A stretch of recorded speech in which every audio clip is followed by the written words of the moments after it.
আজকে বৃষ্টির দিনে খিচুড়ি কে কে রান্না করেছেন বলুন তো। আমি কিন্তু মিষ্টি কুমড়া দিয়ে লেটকা খিচুড়ি অলরেডি করে ফেলেছি এখন খাওয়ার সময়। আর আমার বাসায় লেটকা খিচুড়ি সবাই পছন্দ করে। আর আমার সামনে দেখেন কত রকমের আচার, আমার নিজের হাতে বানানো আচার। এই আচারগুলো দিয়ে এখন খিচুড়িটা খাওয়া হবে। আচারগুলো দেখিয়ে দিচ্ছি। এখানে হচ্ছে কাঁচা আমের ঝুরি আচার, রোদে দেওয়া ছাড়া।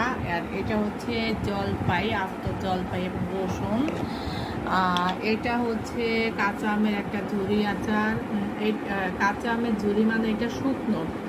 এটা পেঁয়াজ এবং আমের ঝুরি আচার, একদম রোদে শুকানোটা।